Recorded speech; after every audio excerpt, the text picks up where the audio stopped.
Bismillahirrahmanirrahim. Assalamualaikum warahmatullahi wabarakatuh.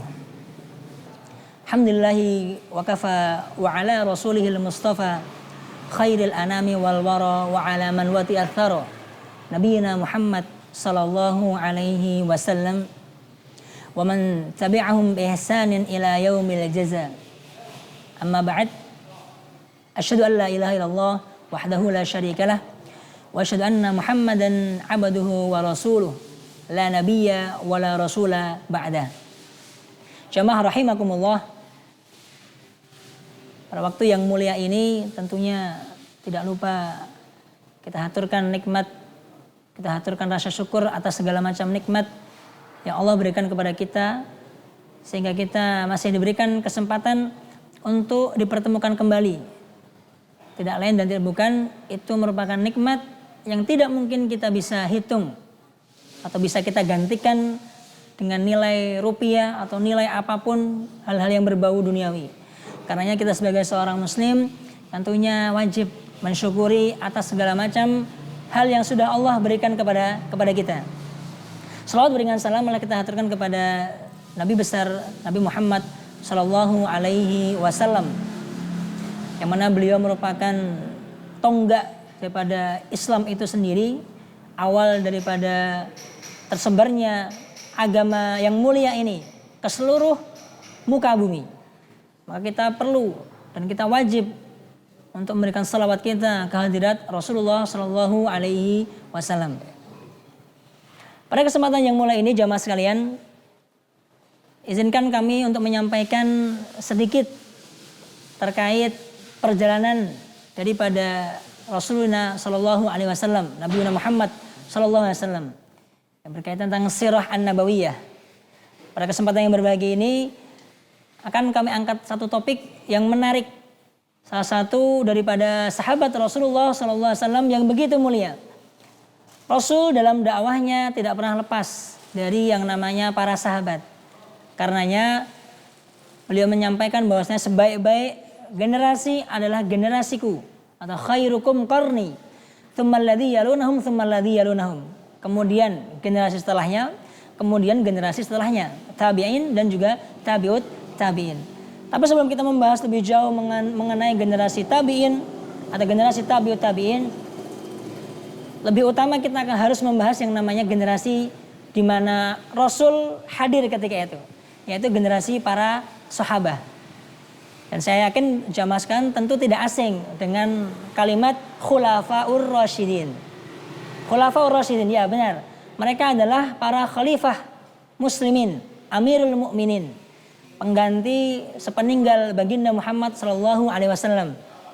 Mereka adalah para sahabat mulia yang Allah jadikan pemimpin-pemimpin setelah kepergian Rasulullah sallallahu alaihi wasallam. Di antaranya Abu Bakar As-Siddiq, yang kedua Umar bin Khattab, yang ketiga Utsman bin Affan, dan keempat adalah Ali bin Abi Thalib. Dan mereka semua la syakka fi fadlihim, tidak ada keraguan atas keutamaan dan kemuliaannya. Karena setelah kita mengkaji kehidupan Rasulullah SAW, maka tentu kita mengkaji bagaimana kehidupan generasi terbaik yang pertama, generasi emas pertama, yaitu para sahabat. Dan para sahabat pun sepakat, di antara mereka sahabat yang paling mulia adalah sesuai dengan urutan daripada kekhalifahan, yaitu Abu Bakar As-Siddiq, kemudian Umar bin Khattab, Utsman bin Affan, kemudian Ali bin Abi Thalib. Pada kesempatan yang mulia ini kita akan sedikit membahas terkait khalifah yang pertama, yaitu Abu Bakar As-Siddiq radhiyallahu an. Beliau memiliki asli nama atau memiliki nama yaitu Abdullah bin Abi Quhafah. Dan Allah menyandingkan Abu Bakar As-Siddiq sebagai partner Rasulullah SAW, di mana beliaulah yang pertama kali termasuk ke dalam as-sabiqun al-awwalun, orang-orang yang pertama kali masuk Islam dari kalangan para sahabat. Nah, salah satunya adalah Abu Bakar As-Siddiq. Beliaulah orang yang pertama kali mengimani apa yang disampaikan oleh Rasulullah, dan beliau pun adalah orang yang mendampingi Rasulullah SAW dalam setiap peristiwa satu demi satu. Bahkan ketika kejadian atau peristiwa hijrahnya Rasulullah SAW, beliau yang menemani baginda Muhammad SAW ketika bersembunyi di Gua Thur. Atau jauh sebelumnya ketika peristiwa Isra dan Mi'raj. Ketika para kaum kafir Quraisy mendustai, menyalahi daripada apa yang Rasul sampaikan, maka berbeda dengan Abu Bakar. Ketika beliau disampaikan kisah atau kabar terkait peristiwa Isra dan Mi'raj, beliau dengan tegas menyatakan kalau misalkan itu dari Muhammad, maka aku akan percaya. Karenanya beliau memiliki julukan As-Siddiq. Ini adalah feedback atau feedback positif yang diterima oleh Abu Bakar As-Siddiq sebagai sanjungan atas kepercayaan beliau kepada baginda Muhammad SAW.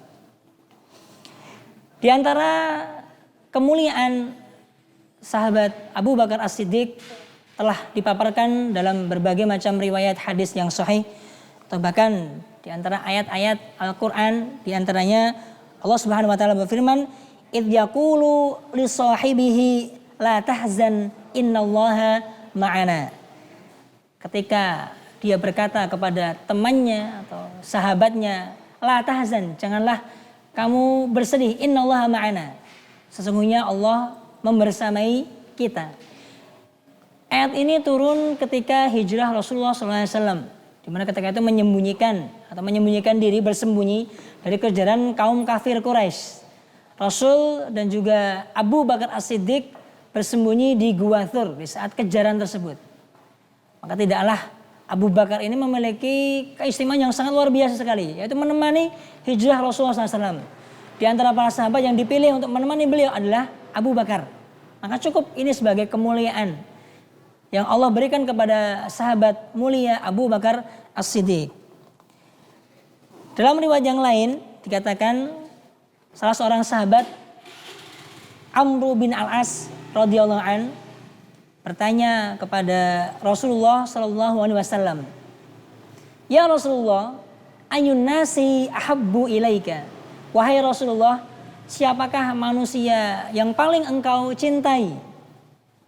Kemudian Rasul sallallahu alaihi wasallam bersabda, Aisyah. Yang paling kucintai adalah Aisyah, Bunda Aisyah, Ummahatul Mukminin, Ummul Mukminin.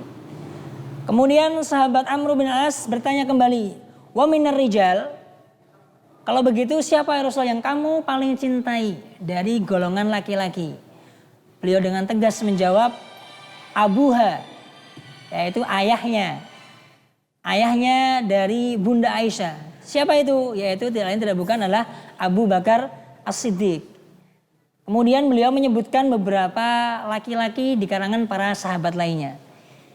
Hal ini menandakan kedudukan mulia dari sahabat Abu Bakar As-Siddiq, di mana beliau menjadikan manusia dari laki-laki yang paling dicintai oleh beliau adalah Abu Bakar As-Siddiq. Karena beliau atau Abu Bakar ini sudah menemani dari awal mula dakwah Rasulullah SAW, atau bahkan ketika beliau wafat. Dimana ketika Rasul diwafatkan oleh Allah, sebelum diwafatkan dalam keadaan sakitnya, meminta Abu Bakar As-Siddiq untuk menjadi imam di masjid kaum muslimin, mengimami para sahabat lainnya. Maka cukup hal ini menjadikan Abu Bakar As-Siddiq sebagai sahabat yang paling mulia di antara para sahabat yang lainnya. Dalam riwayat hadis lainnya dikatakan Ibnu Abbas radhiyallahu anhuma qala Rasulullah SAW kharaja fi maradhi, ketika Rasul SAW keluar dari rumahnya ketika dalam keadaan sakit, di mana sakit itu yang mengambil ajalnya, ketika datang ajalnya, nyawanya dicabut oleh Allah Subhanahu wa taala. Di situ menyampaikan bahwasanya walau kuntum muttakhidan minan nasi khalilan latakhadtu Abu Bakrin khalilan. Kalau misalkan Allah memperbolehkan kepadaku untuk mengambil kekasih dari kalangan manusia, maka sudah aku jadikan Abu Bakar As-Siddiq sebagai kekasihku.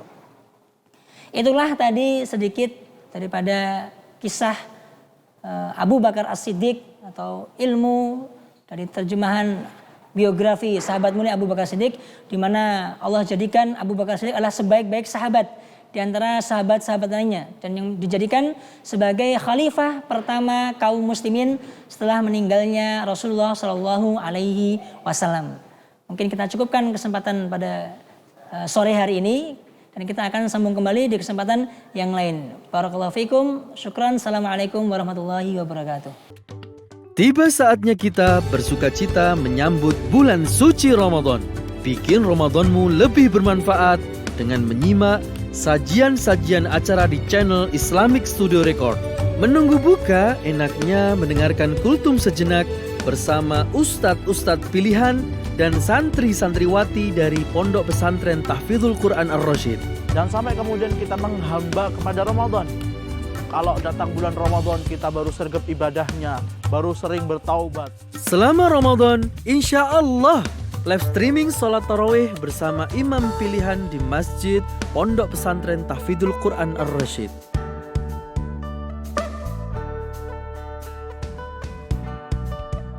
Ayo kawan, saatnya mengambil lipatan-lipatan pahala dengan ikutan menyimak bacaan ayat suci Al-Quran bersama Qori Islamic Studio Record.